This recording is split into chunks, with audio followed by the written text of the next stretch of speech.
तो मूवी के स्टार्ट में हम एक बूढ़े कारपेंटर को देखते हैं जो कि काफी गरीब होता है। वो दिल का काफी अच्छा होता है और अपने लिए कुछ करना चाहता था। वो हमेशा सोचता रहता कि मैं ज्यादा सारे पैसे कमाऊं और उनसे कुछ करूं। उसके पास एक आइडिया आता है कि वो अपना एक पपेट शो खोलेगा। वो गाँव के लोगों से ओपिनियन लेने लगता है, उनसे पूछने लगता है कि मैं पपेट शो कैसे खोल सकता हूँ। तो सब लोग उसे बताने लगते हैं कि इसके लिए तुम्हें अच्छे अच्छे पपेट्स चाहिए होंगे जो कि लकड़ी से बनाए जा सकते हैं। नो डाउट वो बूढ़ा आदमी एक कारपेंटर भी था, लेकिन उसके पास इतने पैसे नहीं थे कि वो अच्छी लकड़ी का टुकड़ा खरीद सकता। तो वो अपने एक दोस्त के पास जाता है और उसका दोस्त उसे एक लकड़ी का टुकड़ा देता है जो कि बहुत अच्छी थी। वो लकड़ी अपने आप मूव भी कर रही थी। ये देख के वो बूढ़ा आदमी हैरान हो जाता है, लेकिन साथ ही साथ वो खुश भी था और काफी एक्साइटेड भी। उस बूढ़े कारपेंटर को बहुत अच्छे से कार्व करना आता था। अब वो उस लकड़ी को घर ले आता है, वो उस पे बहुत मेहनत करता है। वो उसे बहुत अच्छी तरह से कार्व करता है और एक प्यारा सा पपेट बना देता है। उस पपेट के फीचर्स बिल्कुल इंसानों की तरह थे। ऐसे लगता था कि असल में जैसे कोई बच्चा बैठा हो। उस बूढ़े कारपेंटर का इस दुनिया में कोई भी नहीं था,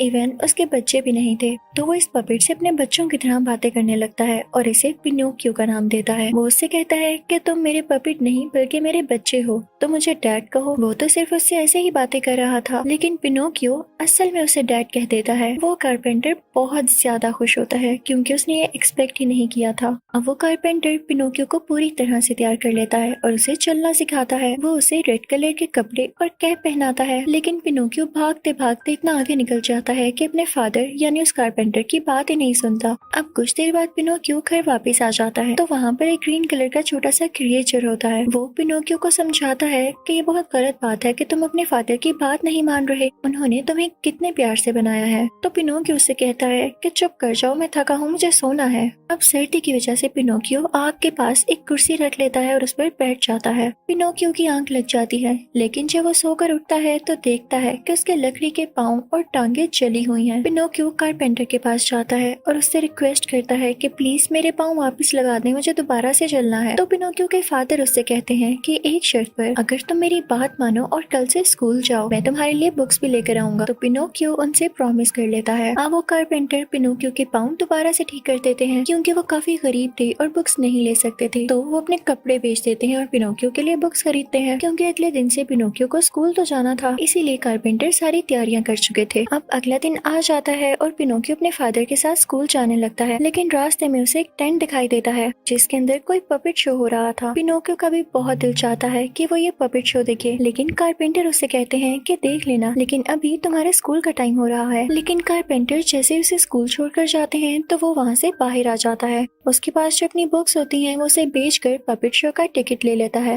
वो जैसे ही पपेट शो में जाता है तो देखता है वहाँ पर और वुडन पपेट्स हैं। वो उन्हें मूव करता देख के काफी खुश होता है क्योंकि उसने पहली बार मूव करते हुए पपेट्स देखे थे। उन्हें वो अपने जैसे लगते हैं तो वो उनको गले से लगा लेता है। वो सब काफी खुश होते हैं, लेकिन तभी वहाँ पर पपेट शो का ऑनर आ जाता है। वो जब पिनोकियो को देखता है तो काफी हैरान होता है क्योंकि उसके साथ कोई स्ट्रिंग अटैच नहीं थी। वो पपेट शो बंद करता है और पिनोकियो को अपने साथ ले जाता है। दूसरी तरफ जब स्कूल की छुट्टी का टाइम होता है तो वो कारपेंटर पिनोकियो को लेने जाते हैं, लेकिन उन्हें पता चलता है कि पिनोकियो तो स्कूल ही नहीं आया। वो बेचारे काफी परेशान हो जाते हैं और पिनोकियो को ढूंढने लगते हैं। तो उन्हें कोई आदमी बताता है कि पिनोकियो पपेट शो में गया था। वो बेचारे बूढ़े कारपेंटर फौरन से वहाँ पर भाग कर जाते हैं, लेकिन तब तक वो टेंट वहाँ से जा चुका था।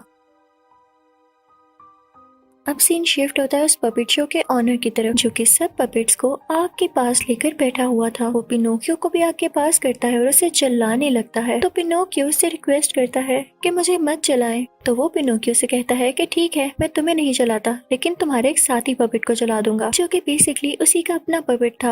और हो सकता है कि ये शो ओनर इस पपेट से जेलस हो, यानी पिनोकियो से, क्योंकि उसने आज तक ऐसा पपेट नहीं देखा था। लेकिन तभी पिनोकियो कहने लगता है कि नहीं, आप इस पपेट को मत जलाएं, आप मुझे ही जला दें। लेकिन पिनोकियो की ये बात सुनकर उस शो ओनर का दिल तो जैसे नरम हो जाता है। वो पिनोकियो से कहता है कि तुम कितने अच्छे हो, तुम्हारी इसी अच्छाई के बदले में मैं किसी को नहीं जलाऊंगा, तुम्हें छोड़ दिया मैंने, लेकिन मैं तुम्हें अपने पास ही कैद रखूंगा ताकि तुम कहीं और न जा सको, इससे मेरा शो खतरे में चला जाएगा। अब पिनोकियो सारी रात वहाँ रहता है। जब सुबह होती है तो वो शो ओनर उसके पास आता है और उससे पूछने लगता है कि तुम असल में आए कहाँ से हो, तुम्हें बनाया किसने है। तो पिनोकियो सब कुछ बताने लगता है। वो कहता है कि मुझे जिसने बनाया वो मेरे फादर हैं, वो बहुत गरीब है और मुझे ढूंढ रहे होंगे, सिर्फ मैं ही उनकी एक होप हूँ, मुझे जाने दें। तो वो शो ओनर पिनोकियो से कहता है कि अच्छा ऐसी बात है, यानी तुम लोगों का मकसद मेरे शो को खत्म करना नहीं है। तो पिनोकियो पिनोकियो कहता है कि हरगिज़ नहीं। तो वो शो ओनर उसे 2 कॉइन्स देता है और कहता है कि जाओ जाओ अपने फादर के पास। वो उसे खोल देता है तो पिनोकियो वहाँ से जाने लगता है, लेकिन जाने से पहले वो अपने सब पपेट दोस्तों से मिलता है। पिनोकियो को रास्ते में 2 अजीब लोग मिलते हैं। वो उसके पास कॉइन देख चुके थे और उससे ये कॉइन छीनना चाहते थे। वो पिनोकियो से कहते हैं कि तुम्हें पता है हमें मनी या कॉइन्स को डबल करना आता है। तो पिनोकियो बहुत इनोसेंट था। वो कहता है कि क्या वाकई आप मुझे दिखाएंगे कि मेरे पास 2 कॉइन्स हैं, क्या आप इनको भी डबल कर देंगे? तो आदमी कहते हैं कि हाँ छोटे बच्चे, क्यों नहीं, आओ हमारे साथ।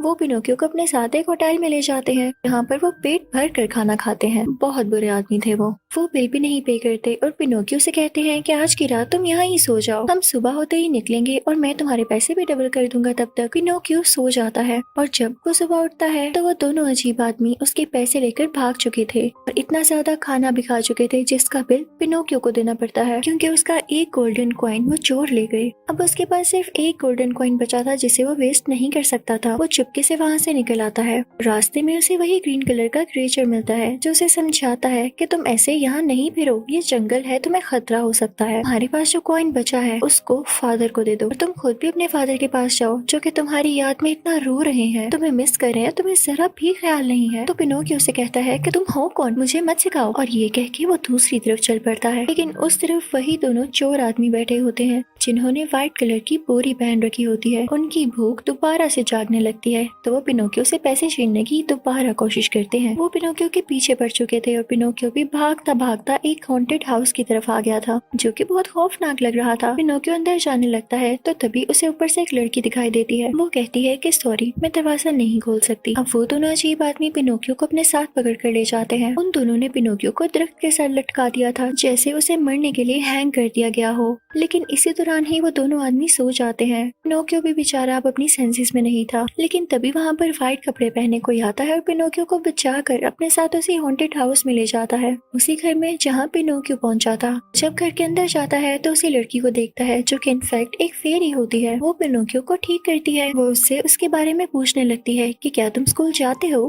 तो पिनोकियो उसे अपना सच नहीं बता सकता था क्योंकि वो गरीब था और ये बता नहीं सकता था कि वो किस स्कूल में पढ़ता है और कहाँ रहता है। तो वो झूठ बोलने लगता है और पता है क्या, उसके झूठ बोलने की वजह से उसकी नोज बड़ी होती जाती है, बिल्कुल एक नीडल या किसी दरख्त की ब्रांच की तरह। फेरी को पता चल जाता है कि झूठ बोल रहा है। तो वो उसे कहती है कि झूठ नहीं बोलते अच्छे बच्चे। वो बाहर से बर्ड्स को बुलाती है जो कि उसकी लकड़ी की नाक को छोटा कर देते हैं अपने नॉर्मल साइज में। फिर फेरी पिनोकियो को समझाने लगती है कि मैं जानती हूँ कि तुम यहाँ पर क्यों आए हो, क्योंकि तुम्हें वहाँ अपने फादर के पास रहना अच्छा नहीं लगता, लेकिन वो तुम्हारे फादर हैं, उन्होंने तुम्हें बनाया है, तुम्हें वहाँ जाना होगा, बल्कि मैं खुद तुम्हें वहाँ छोड़कर आऊंगी। फिर फेरी उसके साथ खुद वहाँ पर जाती है। वो उसे विलेज में छोड़ देती है, लेकिन तभी वहाँ पर पिनोकियो को वो दोनों अजीब आदमी दोबारा से मिलते हैं। वो पिनोकियो से कहते हैं, अरे तुम चले गए थे, हमने तो तुम्हारे कॉइन को डबल करना था, चलो यहाँ पर आओ, हम तुम्हें एक ट्रिक बताते हैं। वो कॉइन्स लेते हैं और मिट्टी पर रख देते हैं। वो पिनोकियो से कहते हैं कि जब हम इन्हें मिट्टी में दबाने के बाद इन्हें पानी देंगे, इधर एक दरख्त निकलेगा और उस दरख्त पर कॉइन्स ही कॉइन्स होंगे। पिनोकियो इमेजिनेशन में से सोचने लगता है, उसे कॉइन से भरा एक दरख्त दिखाई देता है। वो दोनों आदमी से कहते हैं कि जाओ इस बर्तन में जरा पानी तो लेकर आओ। जब पिनोकियो पानी लेकर वापस आता है तो वहाँ पर वो दोनों आदमी नहीं होते। वो बहुत ढूंढता है तो उसके कॉइन्स भी वहाँ से जा चुके थे। पिनोकियो को बहुत बुरा फील होता है और वो कहता है कि आइंदा मैं किसी पर ट्रस्ट नहीं करूंगा। वो फौरन कोर्ट जाता है। वो वहाँ के जज से बात करता है जो कि एक चिंपैंजी होता है। वो कहता है कि 2 बुरे आदमियों ने मेरे कॉइन्स चुरा लिए, लेकिन जज बाकी लोगों को ऑर्डर देता है कि इसे जेल में डाल दो। पिनोकियो कहता है कि मेरी क्या गलती है, मैं इनोसेंट हूँ। तो जज कहता है कि इस कोर्ट का सिस्टम उल्टा है, अगर तुम इनोसेंट होगे तो तुम्हें सजा मिलेगी और अगर तुम कोई क्रिमिनल हो तो तुम्हें छोड़ दिया जाएगा। पिनोकियो क्योंकि बहुत क्लेवर होता है तो वो जज से कहने लगता है कि मैंने बहुत लोगों के साथ बुरा किया, मैं क्रिमिनल हूँ। तो जज अपने लोगों से कहते हैं कि इसे छोड़ दो और पिनोकियो फौरन वहाँ से भाग जाता है। वो वहाँ से सीधा अपने घर जाता है क्योंकि उसे पता चल चुका था कि सिर्फ उसके फादर ही हैं जो उससे प्यार करते हैं और वो उनके साथ रहकर ही सेफ रहेगा।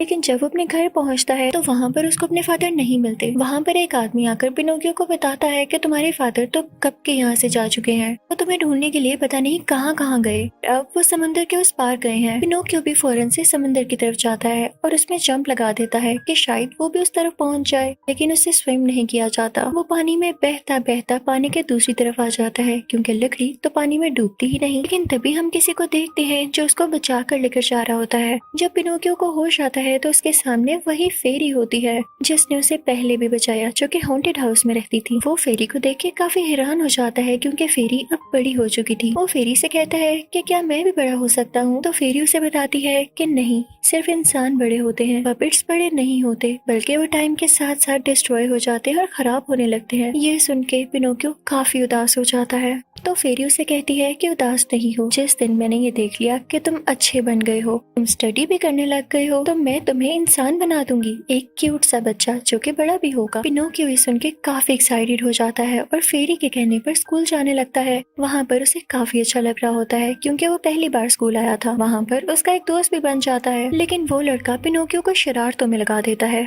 वो लोग स्कूल बंक करने लगते हैं, जिससे उसकी स्टडी भी नहीं हो पा रही होती। अब उस रात पिनोकियो जब वापस घर जाता है तो फेरी उसे अंदर नहीं आने देती। तुमने अपना प्रॉमिस तोड़ा है। पिनोकियो फेरी से कहता है कि आप मुझे अंदर आने दें, कल से जाऊंगा स्कूल। अब पिनोकियो कल से स्कूल जाने लगता है, लेकिन वो नोटिस करता है कि उसका दोस्त कई दिन से स्कूल नहीं आ रहा होता। खैर, वो अच्छे से स्टडी करने लगता है, लेकिन एक दिन उसे अपना वो दोस्त दिखाई दे देता है। वो उससे पूछता है कि तुम स्कूल क्यों नहीं आ रहे हो, क्या तुम्हें फेरी ने कुछ कहा है? तो वो बताता है कि नहीं, मैं अपनी फैमिली के साथ किसी दूसरे टाउन शिफ्ट हो रहा हूँ, वहाँ ना स्कूल्स हैं और ना ही मुझे कोई काम करना पड़ेगा, मैं तो मजे से वहाँ पर रहूंगा। तो पिनोकियो कहता है कि अच्छा, जब तुम जाने लगो तो मुझे जरूर बताकर जाना, मैं तुम्हें गुड बाय कहने आऊंगा। अब अगले दिन हम देखते हैं कि पिनोकियो का दोस्त वहाँ से जा रहा होता है। पिनोकियो उसे गुड बाय कहने जाता है, लेकिन जब वो सोचता है कि वहाँ पर तो ये खेलेगा और वहाँ पर स्कूल भी नहीं जाना पड़ेगा, तो वो उसके साथ ही उस टाउन की तरफ चलने लगता है। अब वो दोनों उस टाउन में पहुंच चुके थे। वो बहुत मस्ती करते हैं, इतनी शरारतें करते हैं कि कभी पिनोकियो ने अपनी पूरी लाइफ में न की हो।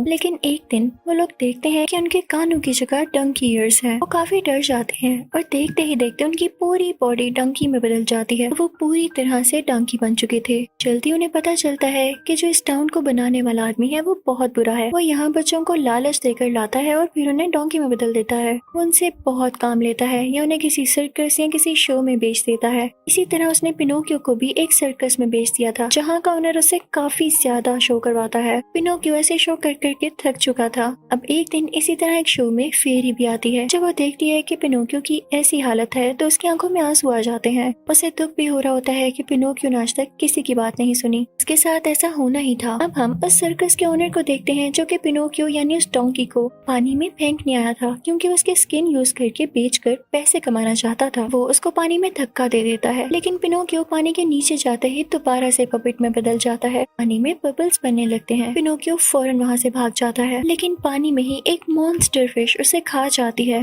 जब वो उस फिश के पेट के अंदर जाता है तो वहाँ पर उसे एक छोटी फिश भी मिलती है, जो कि उससे कहती है कि ये जगह बहुत खतरनाक है, तुम जैसे भी फिश के पेट से बाहर आओ तो इस जगह से भाग जाना। लेकिन तभी पिनोकियो को वहाँ पर अपने फादर यानी वो कारपेंटर भी मिल जाते हैं। पिनोकियो काफी खुश होता है और उन्हें गले से लगा लेता है। लेकिन अब वो बूढ़े कारपेंटर कहते हैं कि मुझे स्विम करना नहीं आता पिनोकियो, हम यहाँ से कैसे बाहर निकलेंगे? पिनोकियो उनसे कहता है कि आप कारपेंटर हैं और आपको ये तक नहीं पता कि लकड़ी पानी के ऊपर स्विम करती है। आप अपने बेटे पिनोकियो पर ट्रस्ट करें, हम यहाँ से बाहर निकल जाएंगे। और जब रात को वो मॉन्स्टर फिश अपना मुंह खोलकर सो रही होती है तो ये उसके मुंह से बाहर आ जाते हैं और साथ ही वो छोटी फिश भी बाहर आ जाती है, जो कि उन्हें रास्ता दिखाती है और ये लोग पानी के किनारे पहुंच ही जाते हैं। लेकिन उसके फादर की तबीयत बहुत खराब हो रही थी, क्योंकि वो एजेड भी तो थे। पिनोकियो अपने फादर को एक पुरानी सी जगह पर ले आता है, जहाँ पर वो उन्हें रेस्ट करने को कहता है। फिर एक फार्मर से मिलने जाता है, जहाँ पर वो बहुत सारा काम करता है। तो फार्मर उसे कुछ दूध देता है। पिनोकियो वो दूध लाकर अपने फादर को देता है। उसके फादर काफी खुश होते हैं कि मेरे बेटे ने पहली बार मेरे लिए कुछ किया। अब पिनोकियो परमानेंटली उस फार्मर के पास जॉब पर लग गया था, यानी वो रोज वहाँ पर काम किया करता और कुछ न कुछ अपने फादर को दिया करता था। उसके फादर अब उससे काफी खुश थे। एक दिन पिनोकियो कहीं जा रहा होता है तो वही दो चोर और अजीब आदमी उसको मिलते हैं। वो फिर से उसे लूटने की कोशिश करते हैं, लेकिन अब की बार पिनोकियो काफी वाइज और मेच्योर हो चुका था। पिनोकियो कहता है कि अब मुझे लूटने की कोशिश मत करना, वाला, मैं तुम्हारी बातों में नहीं आने वाला। और ये कहकर वो वहाँ से चला जाता है। वो दोनों आदमी पिनोकियो का इतना ज्यादा कॉन्फिडेंस देख के कुछ बोल ही नहीं पाते, उनका मुंह तो खुला रह जाता है। पिनोकियो और उसके फादर एक पुराने से घर में रहने लगे थे। अब पिनोकियो रोज जॉब पर जाता, हर काम किया करता था और उसमें काफी मैनर्स आ चुके थे, अपने फादर की हर बात माना करता था। फेरी ये सब कुछ देख पा रही होती है। जब उसे रियलाइज होता है कि ये अच्छा बच्चा बनता जा रहा है, तो वो पिनोकियो को एक रियल ह्यूमन में बदल देती है, जैसा कि उन्होंने प्रॉमिस किया था। पिनोकियो एक बहुत ही प्यारा बच्चा बन चुका था। वो बहुत खुश होता है और भागकर अपने फादर के पास जाके कहता है और कहता है कि पापा देखें, मैं इंसान बन गया, आप मुझे अपना असली बेटा कह सकते हैं। और ये कहते ही वो दोनों गले लग जाते हैं। उसके पापा पिनोकियो से कहते हैं, मेरा प्यारा ओबीडियंट बच्चा, मैं तुमसे बहुत खुश हूँ। और इसी सीन के साथ ये मूवी यहाँ हैप्पीली एंड होती है। यानी अब उस बूढ़े कारपेंटर के हालात भी अच्छे होने वाले थे, उन्हें एक बेटा भी मिल गया था। ये मूवी हमें काफी सारे लेसन देती है कि अगर हम हार्ड वर्क करते रहें, ओबीडियंट रहें और अपने काम से पीछे न हटें तो सब कुछ ठीक हो जाता है, जैसे इस मूवी में हुआ। आई होप आपको एक्सप्लेनेशन अच्छी लगी होगी। Thank you for watching.